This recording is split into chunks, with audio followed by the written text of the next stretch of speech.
Okay. So Gerald, kumusta ka na after ng lahat ng pinagdaanan mo last year, 2024?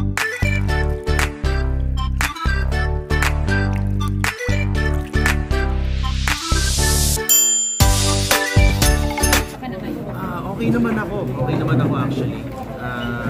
After that, I cried. I got to cry in public. I was really open to everyone with what happened to me. And malaki yung tinik na nabunot sa akin. Para sa akin nga okay na yun. But, unfortunately, may mga lumapit sa akin, mga other victims. So, kung ano man yung gawin kong action in the future, hindi na lang para sa akin, hindi para sa ibang victims. Can you please explain kung saan nanggagaling yung iyak mo? Ito ba yung iyak na dahil nabunutan ka ng tinik na nasabi mo na sa lahat yung nangyari sa'yo? Or dahil meron ka bang takot na ano ba yung mga pwedeng mangyari after coming out and admitting na harass ka o na-rape ka? Sama-sama na yun, magkakasama na yung iyak din na yun kasi at that time kasi walang pumapansin talaga eh. Hindi naman ako pinansin talaga. Eh, nagkataon lang ngayon, yung sabi ko nga, may malaking pangalan sa showbiz na napasabay, kaya napansin din yung kaso ko. Sama-sama na yun kasi yung pinagdaanan ko din after that eh.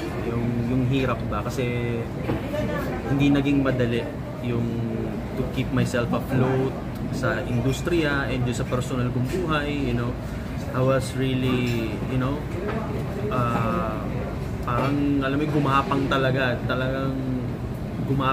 kami para lang makasurvive yung family ko because I'm also a breadwinner. So, yun lang, nagbalik lang yung lahat sa akin kaya talaga napaiyak talaga ako na grabe pala yung pinagdaanan ko. And then nung lumabas yung issue na yun, parang nagbalik uli yung pain, nagbalik yung alaala na dami ko palang pinagdaanan.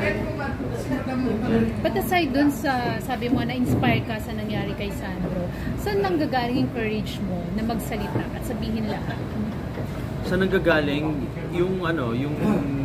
I think, yung naging prinsipyo ko na ngayon sa buhay na, hindi na dapat maging quiet tayo in terms of this kind of incident. Mas open na ngayon ng ang tao, mas open-minded na yung mindset ng tao, iba na because of social media as well. Kaya doon ko kinukuha yung courage ko dahil alam ko mas may makikinig na ngayon. Yeah. Before sabi mo hindi ka pinansin, can we be specific na hindi ka pinansin ng GMA7 doon sa naging reklamo mo? Yung naman na yun kasi actually nung sa Senate binanggit ko naman yun. Ang naging tampo ko lang naman talaga sa GMS, hindi kami in-inform dun sa ginawa nilang aksyon. Pero may ginawa? May ginawa. And funny enough, dun lang talaga namin nalaman na may ginawa talagang aksyon. Kasi yun yung tampo namin na we even sent a letter to them na what's the update? Ano yung naging aksyon nyo dun sa reklamo namin.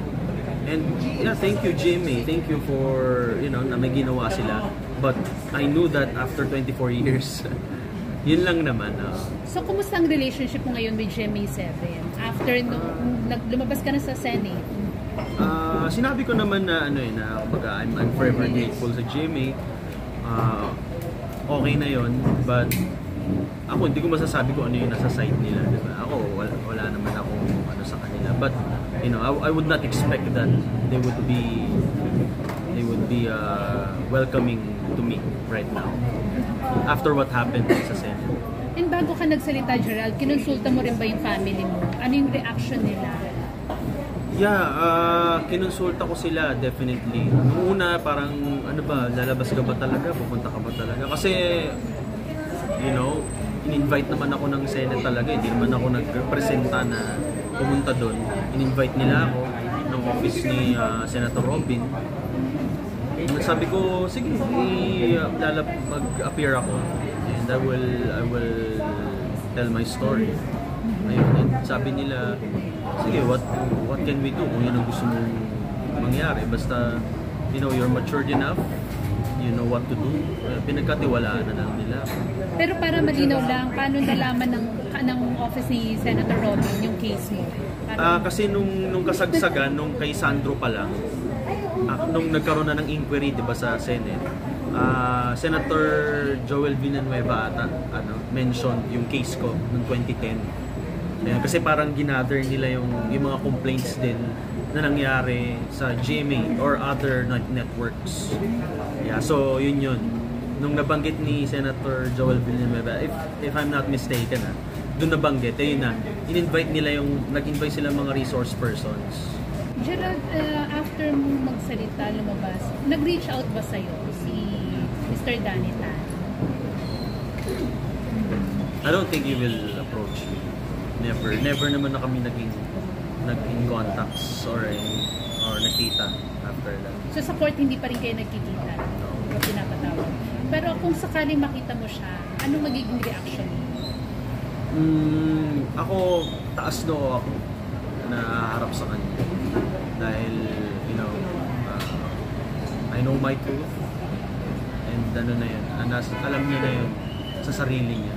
Konsensya niya na yun. Kung sakaling humingi siya ng apology in person, pag nagkita kayo, tatanggapin mo ba? I would say yes, I would accept his apology, but you know, I think he needs to face yung justice sa law, sa batas. Yeah.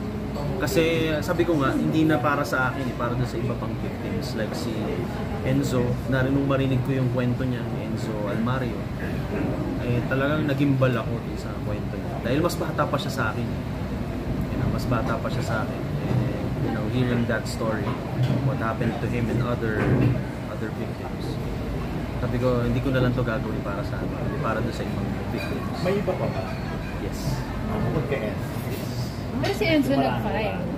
Nag-file din. Hindi pa. May balak mag-file. Ang victim ni... Kaya nakakakilabot actually. Nakakakilabot ng marinig ko yung story.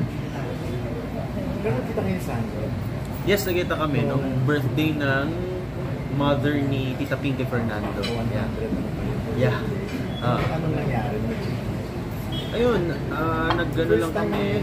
First time, kasi syempre, Zoom siya nung yeah. Traumatized pa si Sandro. Syempre, hindi pa siya makaharap to everyone.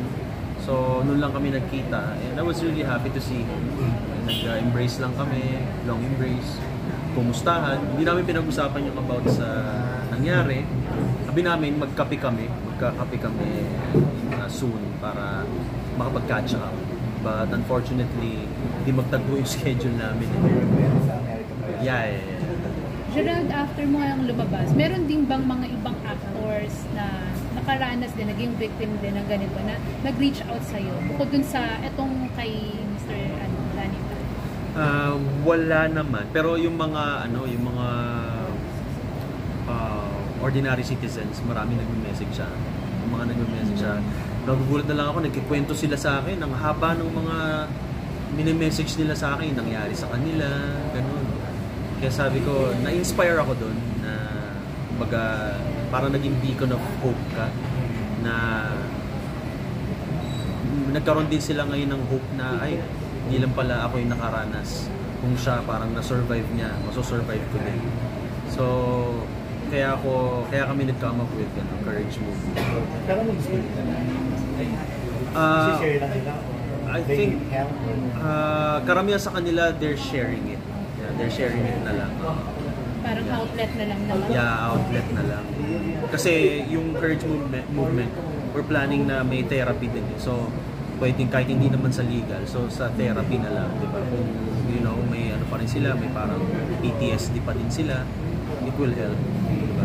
So, masasabi mo? Sa memory mo lang. Malinaw na malinaw. Kasi, I'm sure sa korte, Sobrang linaw. ulitin yan pati sa akin. Yeah, sobrang linaw. Yeah, sobrang linaw.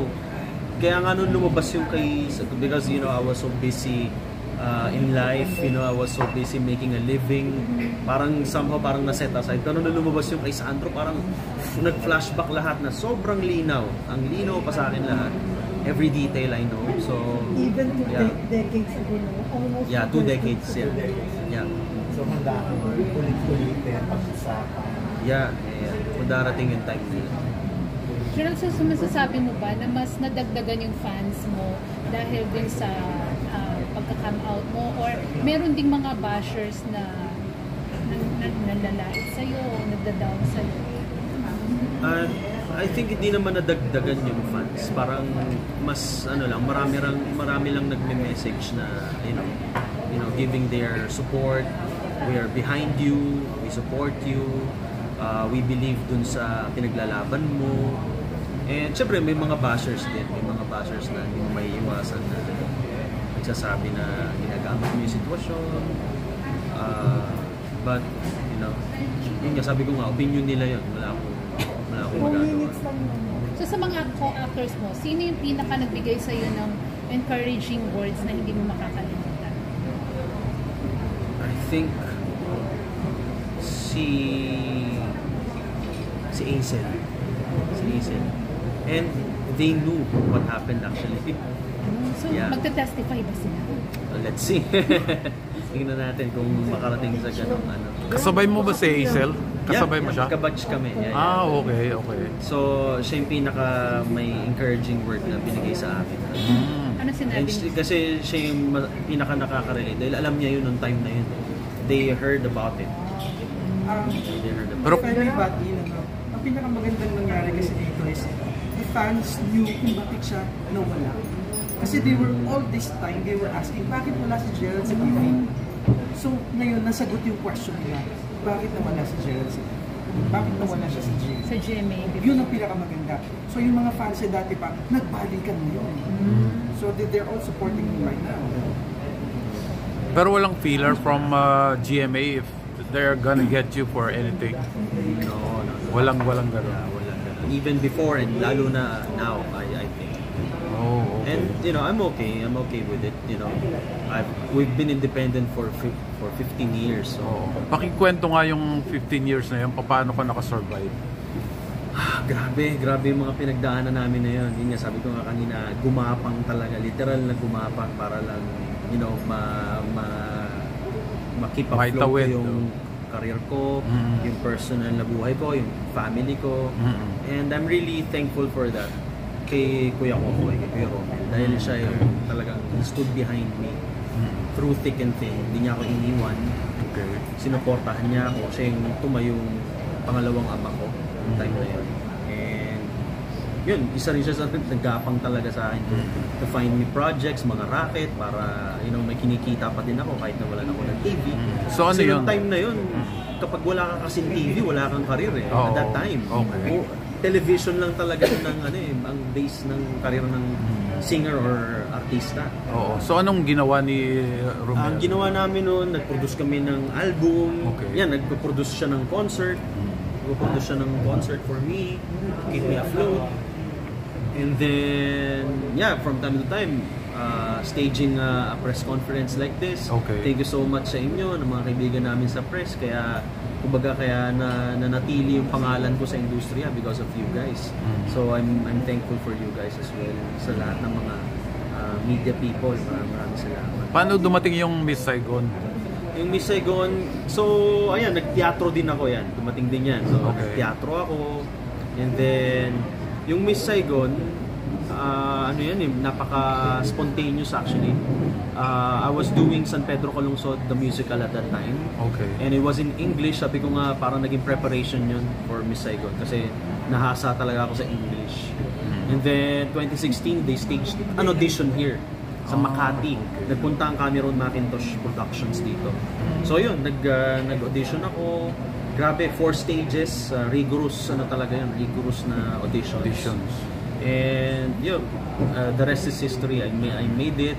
I played the role of Tui sa UK, sa London, UK and Iba-ibang European countries. and European countries. Switzerland, Germany, Ireland, Denmark. Ilang taon sa London? almost 2 years. Tapos, pagkatapos And then, months kami sa Switzerland. Like 3 months sa Switzerland, 3 months sa Germany, Okay. 3 months sa Ireland, 6 months sa Denmark. Oh, okay. So, hindi ka nag-US yung...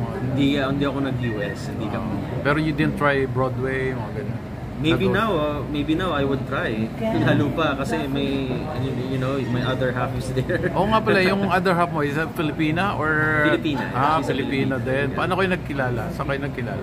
Ayan, sobrang nakakatuwa kung paano kami nagkakilala eh. Kasi magbabakasyon lang dapat ako nun sa New York. Kasi galing ako nun Denmark. Okay. Sabi ko galing ako Denmark. Sabi ko magbakasyon ako, nag-Spain ako, nag-Paris ako. Okay. And then after that, sabi ko gamitin ko yung visa ko sa US kasi hindi ko nagagamit. Tapos New York, may nag-invite agad sa akin na kumanta ng Star Spangled Banner sa Citi Field sa New York. Sa isang stadium, malaking stadium. And meron kasi noon na singing group na parang babackup sa akin. Yung talagang part ng group hindi available, friend niya itong si Grace, yung aking girlfriend. Sabi niya, mag-substitute ka muna sa akin. Ikaw muna yung mag-fill in for me. Okay. Ayun na. So siya yung nandun sa group. Nag-rehearsal kami. Yeah, the rest is history. So singer din to yung... Hindi siya professionally na talaga. Pero she sings. Yeah. She's into music as That well. was 2022. 23. Yeah. Isang taon pa lang. Yeah, mag 2 years pa lang. 2 years. Gerald, hindi mo naisip mag-join sa The Voice UK? Tagal mo pala sa London. At that time, hindi kaya nun ang schedule kasi we were doing 8 shows a week sa UK. 8 shows a week, so hindi kakayanin. But, yeah, with what happened to Sofronio, grabe yung inspiration na binigay niya actually. Yeah, why not? In the future, maybe. Pwede pa. Pwede pa. Yeah. Kung sasali ka, anong ng The Voice? Saan bansa? US or UK? Probably US din, but if not The Voice, maybe America's Got Talent, mga ganun. Ilang taon ka na ngayon, Gerald? Wala niyo. 24? 38. Wow, thank you. Yeah, pamid na na. 33, 34. So you're doing a movie right now, di ba? Sabi mo kanina. Yes, ano na lang, may natitira na lang ako ilang taping days, shooting days. Ayaw matulog ng gabi. Oh, meron na niya. Roland Sanchez. Si Roland. Yes, Okay, Direk kaibigan ko Roland yun. Sanchez. Yeah. Oh, anyway, sino mga kasama mo sa movie? Ang kasama ko ay si Barbie Imperial. Barbie Imperial. Forteza. Barbie Forteza. No. Barbara Miguel. Sorry. Barbie. Okay, ano yan Cut yun. So, Barbara Miguel. She's Child star dati. former child star sa GMA. And then, parang sort of. And then, yung other indie artists. Okay. Can we have a picture muna? Ay, oo. Sure. Sige, picture Oh. lang. Thank you. Anong work?